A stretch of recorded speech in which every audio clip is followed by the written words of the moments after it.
ایک قبیلہ جو خانہ بدوش قبیلہ ہے، جو یمن کا رہنے والا قبیلہ ہے، وہ وہاں سے گزرتا ہے. اس نے دیکھا کہ عرب کی وادی کے اندر ایسی وادی جہاں پر دور دور تک پانی نظر نہیں آتا، یہاں پانی کا چشمہ نظر آ رہا ہے، وہاں پر ان لوگوں نے قیام کیا ہے. اور اس قبیلے کے جو باشندے ہیں انہیں جرہم کہا جاتا ہے. لہذا اس قبیلے والوں نے حضرت ہاجرہ علیہ السلام سے آباد ہونے کی التجا اور درخواست کی ہے. آپ نے وہاں پر آباد ہونے کی منظوری انہیں دے دی ہے. اس کے بعد ابراہیم علیہ السلام آئے ہیں اور آپ کی پھر وہ قربانی کا سلسلہ شروع ہوا ہے. جب آپ جو ہے تھوڑے ہوشیار ہوئے ہیں تو آپ کی قربانی اللہ نے مانگی ہے، آپ نے قربانی پیش کی ہے. یہ آپ کا تیسرا امتحان تھا. اس کے بعد حضرت ابراہیم علیہ السلام ملک شام تشریف لے گئے. پھر اللہ تبارک و تعالی نے آپ سے یہ کہا کہ ابراہیم مکہ المکرمہ کی سرزمین پر ایک گھر جا کر بناؤ جسے خانہ کعبہ کہا جاتا ہے. یہ خانہ کعبہ حضرت آدم علیہ السلام کے دنیا میں آنے سے پہلے بھی موجود تھا.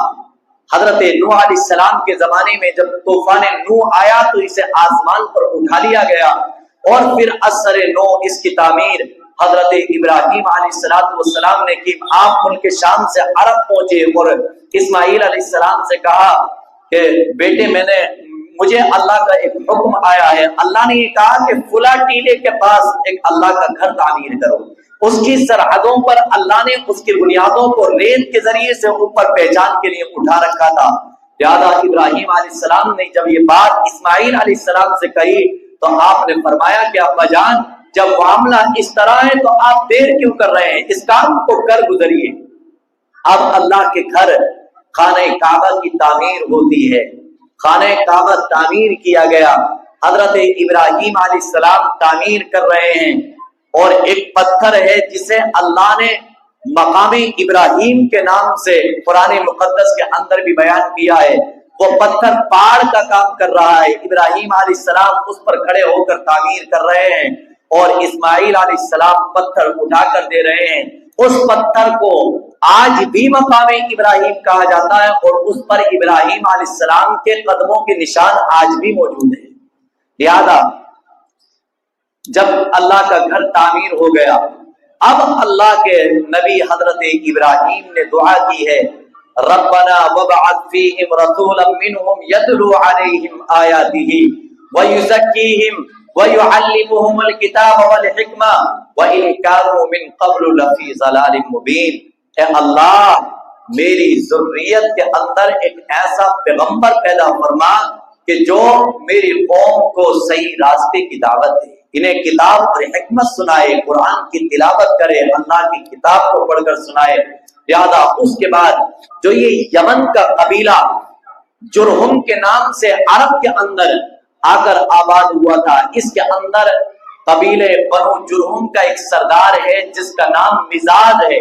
مزاج نامی شخص کی بیٹی سے حضرت اسماعیل علیہ السلام کا نکاح ہوا ہے.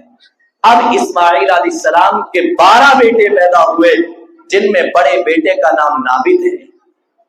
نابل خانہ کعبہ کے متولی ہیں لیکن وقت گزرتا چلا گیا اور نابل کے آس و اولاد بڑھتی چلی گئی.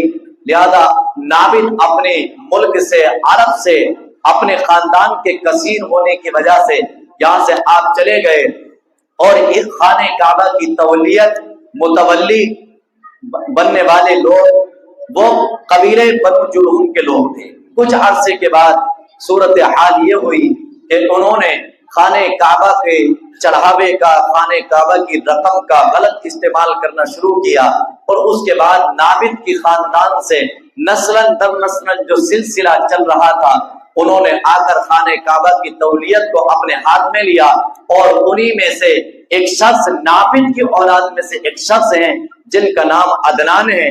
عدنان سے ہی نبی کریم صلی اللہ علیہ وسلم کا نسب ملتا ہے.